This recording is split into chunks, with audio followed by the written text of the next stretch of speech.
سلامن طعنان نخلهم تختاتلتي يخون اندابلكو ناو لمعنت مدبي كاتو عنا لمعنت مدبي دق تبعتيو كتبلعون زيبلكم نمثلهم كقاتلو زخلو مقبتات كحبرالكم هزي إذا نقرأكم 4 مقبتات نزرق فرخم إذا قدؤن نزرق فرخم دوخم نخون إذا قبرو مقبتات يوم كم أون عبوان صوتا وركب متلو نوح نزبدا جزا داويلون خيس عنه كقبرو زخلو 4 مقبتات يوم نازن مقبتات دق تبعتيو جدن كتقدفون لكم أكبابينا بقليلو كنرخبهم نخلهم مقبتات سلازخونيو نزي فليتكم كابزن مقبتات نخترحقو زحبر لكم مدبيو اسكاب ناي مدبي فتصامة حبيركم من صنحو نزي چانل حدش زخونكم سابسكرايب مقبار استفلاليو ناي طعنا ناي صوتا وركب كمون ناي حدار هيوت انفورميشن ترخبلو چانل سدرا نختكونو بخبري حتت سدرا نزخونكم اندامسگنكو نا مدبي كملس مدبنا نا بزحات دق تبعتيو نخبصح لايك غيركم جمرو تقداماي ناي مغب عينت اب كبابينا كنرخبو نخئلن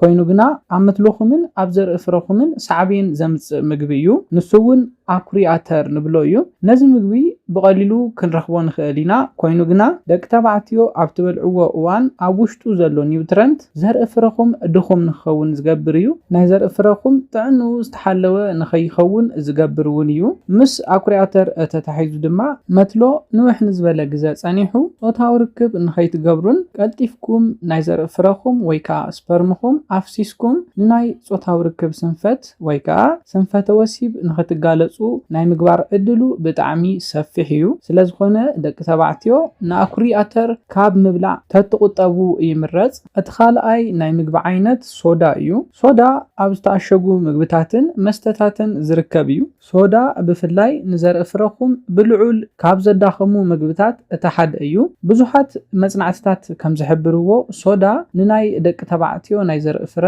ብ50% ናይ ምቕናስ ዕድል ኣለዎ ኣብዝሓ ግዜ ኣብ ዝተኣሸጉ ምግብታትን መስተታትን ኣብ ትገዝእሉ እዋን ኣብ ልዕሊኡ ዝተኣሸገ ሶዳ ዝብል እንተሃልይዎ ማለት እውን ኣብተን ናይ ኒውትረንት ዝርዝር ሶዳ ዝብል እንተሃልዩ ደቂ ተባዕትዮ ክትበልዑ የብልኩምን ኣብዝሓ ኣብ ሱፐርማርኬት ትረኽብዎም ምግብታትን መስተታትን ሶዳ ዘለዎም እዮም ስለዝኾነ ነዚ ጉድኣት ብምፍላጥ ካብ ሶዳ ንኽትርሕቁ ክሕብረልኩም ይደሊ እቲ ሳልሳይ ሽኮር እዩ ደቂ ተባዕትዮ ኣብዚሕኩም ሽኮር ክትበልዑ የብልኩምን ኣብዚሕኩም ሽኮር ትበልዑ እንተኮይንኩም ብፍላይ ናይ ቴስቴስትሮን ሆርሞንኩም ንኽቅንስ ይገብር እዩ ኣብ ሰውነትኩም ናይ ሽኮር በዝሕኩም እንተወሲኹን ኣብ ናይ መዓልታዊ ኣመጋግባኩም ሽኮር ተብዝሑ እንተኮይንኩም ቴስቴስትሮን ሆርሞንኩም ንኽደክም ይገብር እዩ እዚ ሆርሞን እንተደኺሙ ድማ እዚ ሆርሞን ኣገዳሲ ናይ ደቂ ተባዕትዮ ሆርሞን ስለዝኾነ ኣብ ናይ ጾታዊ ርክብ ዓቕምኩም ዝደኸምኩም ንኽትኮኑን ናይ ዘርኢ ፍረኹም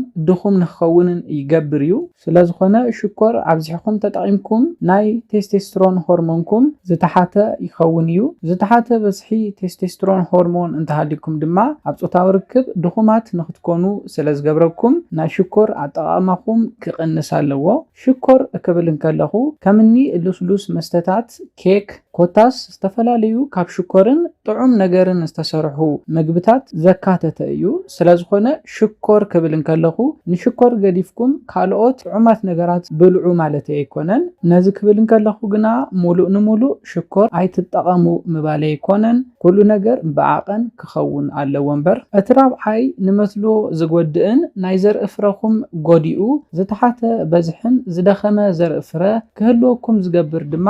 ናይ ደም ምዝውዋር ዘዳኽሙ ምግብታት እዮም እዚኦም ድማ ቅብኣት ዝበዝሖም ምግብታት እዮም ቅብኣት ዝበዝሖም ምግብታት ናይ ደም ሴላትና ክጸብብ ብምግባር ናይ ደምና ምዝውዋር ቅልጡፍን ጥዕንኡ ዝተሓለወን ንኸይኸውን ዝገብሩ ምግብታት እዮም ከም ዝፍለጥ ድማ መትሎ ንውሕ ንዝበለ ግዜ ደው ኢሉ ናይ ምጽናሕን ቀልጢፉ ናብ ስምዒት ምእታውን ኢሬክት ምግባር ወይ ከዓ ደው ምባል ምስ እኹል ዝኾነ ደም ናብ መትሎ ምብጻሕ ዝተተሓዘ ነገር እዩ እኹል ዝኾነ ደም ናብ መትሎ ንኽበጽሕ ድማ ጥዕንኡ ዝተሓለወ ሴላት እንተሃልዩ እዩ ክበጽሕ ዝኽእል ስለዝኾነ ደቂ ተባዕትዮ ቅብኣት ዝበዝሖ ምግብታት እንተበሊዕኹም ናይ ደም መዘዋወርቲ ሴላትኩም ሰብሒ ክህልዎም ብምግባር ንኽጸብብ ብምግባር ጥዕንኡ ዝተሓለወ ናይ ደም በዝሒ ናብ መትሎኹም ንኸይበጽሕ ዝገብሩ ምግብታት ካብ ምብላዕ ክትርሕቁ ክሕብረልኩም ይደሊ ብተጻራሪ ድማ ፍራፍረታትን ቆጽላ መጽልን ክትበልዑ ክሕብረልኩም ይደሊ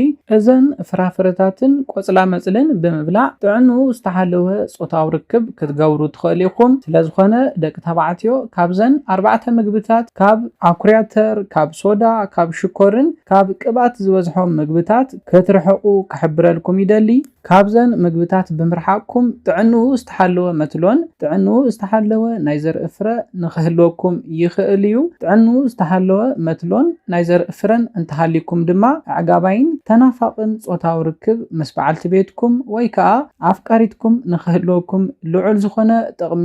ዘለዎ መደብ እዩ። እዚ መምሃርን ጠቃምን ዝኾነ መደብ ናብ ብዙሓት ደቂ ተባዕትዮ ንክበፅሕ ላይክ ሼር ግበርዎ። ንቻነልና ሓደሽቲ ዝኾንኩም ሰብስክራይብ ብምግባር ነታ ናይ ደውል ምልክት ብምንካእ ስድራ ንክትኮኑ ብክብሪ ሓትት። ካብ ናይ ልማዓንቲ መደበይ ዝኾነ ሓድሽ ነገር ከም ዝሓስኩም ተስፋ ይገብር። ሓሳብ ሪቶ እንተሃሊኩም ብኮሜንት ሴክሽን ሓሳባትኩም ግለጹለይ። ሰላምን ጥዕናን ንኩላትና ይቀኒየለይ።